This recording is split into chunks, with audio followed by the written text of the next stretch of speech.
Hi everyone, good afternoon. So today I am going to read you guys a book about the Limburg baby kidnapping, and my name is Rachel Bryant.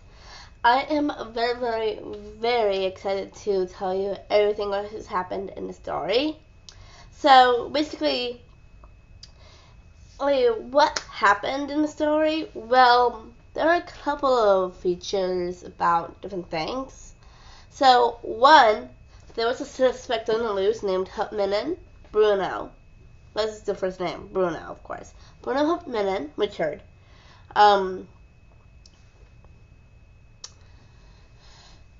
Yeah. So, basically, this person kidnapped this baby named Charlie. And in the book we're going to be reading today, it's basically about this guy who stolen a baby from the Limburg family.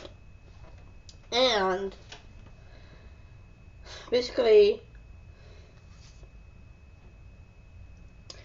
the little baby named Charles Limburg Jr. had disappeared for real for those proven years. But in a book that I created, whatever, has been like over centuries and getting to know the feeling. And since I got this threat and Hopewell, this book and the story is basically based in an actual area named Hopewell. And Hopewell is kind of a little bit crazy. So, in the past, the summary was that Richard, that basically Bruno, Richard Hupminen actually was the person who had stolen this baby, and there's a house in Hopewell, and it was a huge backstory, and the investigators came, and the police came, the medical examiner came, everyone came to the house, and they destroyed and also contaminated the evidence, which is contaminated evidence at the scene. So, at the scene, while this baby disappeared for some reason, we just don't know who is the actual person who did it. So, what happened basically is that people are being scared about this person because this person has been lying to people who wanted to achieve. But in his goal, he lied to his girlfriend or to his wife for some reason. He used to live in an apartment complex with her, and he used to be in Germany, but he used to be in a Germany area, and he got caught multiple times, and he was the one. And in the end of the story of this lovely book, he convicted and did a first-degree murder of this child named Charles Limburg.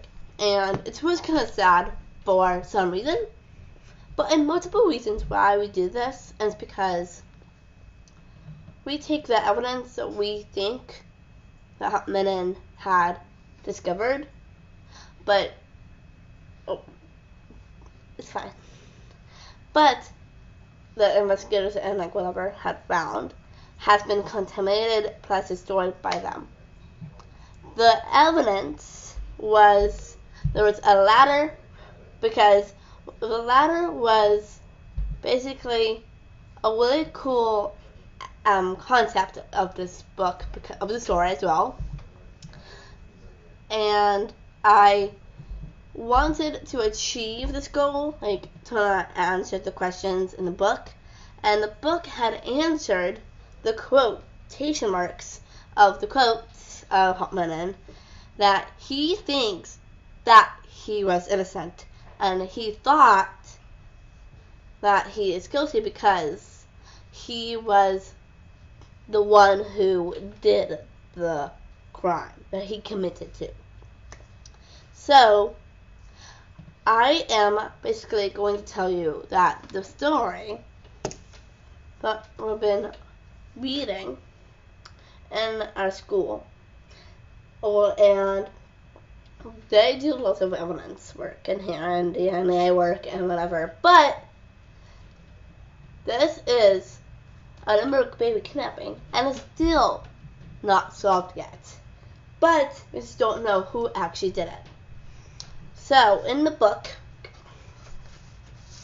in the very back page of the book,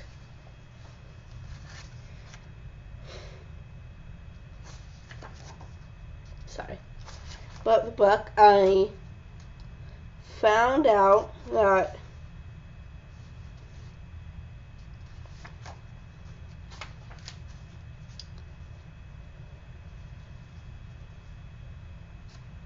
whatever reason had happened to him.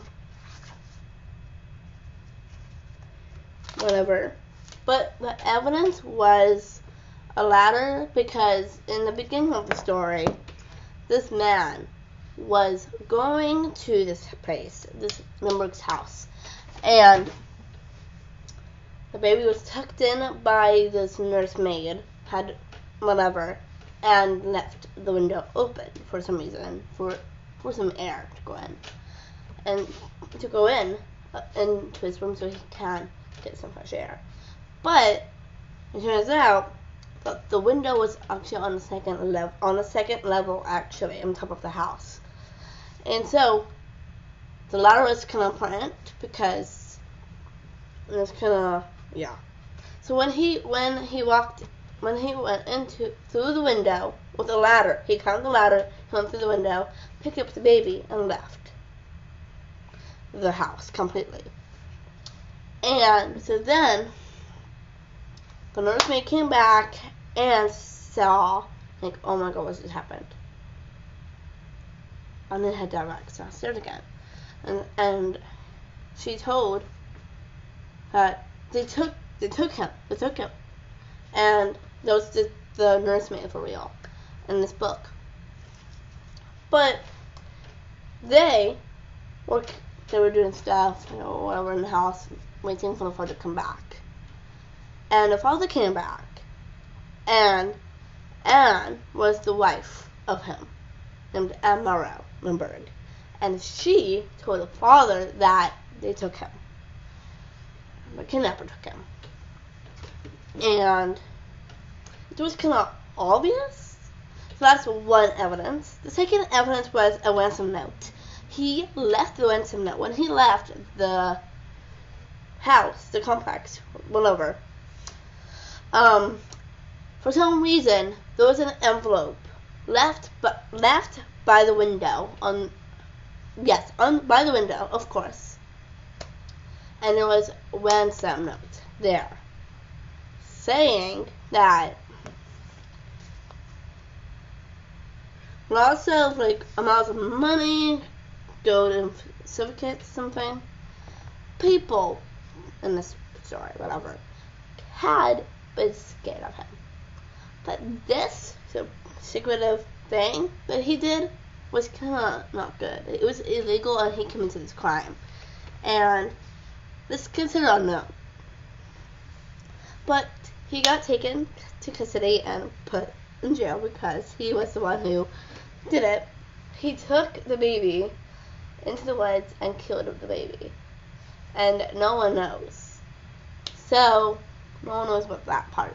But, in the story, like, through a long time, it was, like, a gap between those, and I needed to know exactly.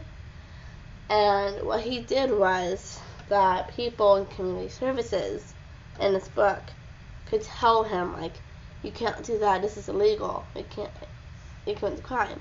So he was in his own home, he has his own floorboards, and it's loose, and the shelving was blocked because of the wood. It was in the way, and investigators was investigating in his garage. His wife was there with him. Or his girlfriend. Quotation marks. We just don't know. And she was shocked that Bruno had lied to her that he was the one. But he didn't. He didn't even tell her. You can't, kids. You can't do that in real life. Okay? But in the book, in this book, he was hiding things. Like ransom money, gold, and lots of stuff as well. And they discovered a lower shelf, and they ripped off the thing, and sorry, you gotta come with us. But they didn't say that in a book, but they did. But for my response and for my own opinion and my own reasoning for this, I speak for this book and forever. This is a review on the summary. So that's the brief summary of this crime.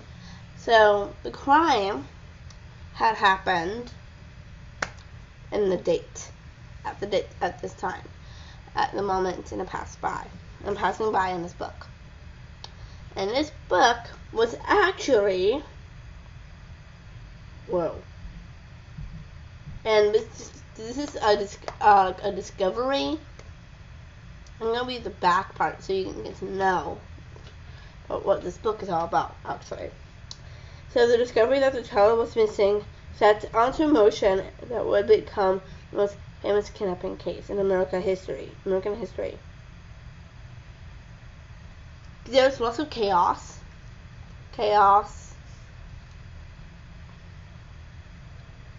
confusion, and also according to the same injustice.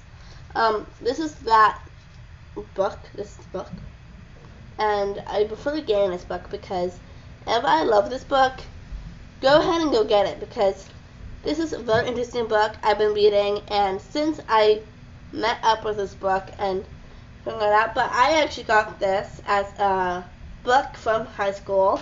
Miss Custer, my teacher, said, Rachel, you're going to do this book, do this case called the Nuremberg Baby Kidnapping. And I said, I've done this before at Photech. And I said, great. So I know how to do this. And so right now I am kind of consider it into this past tense.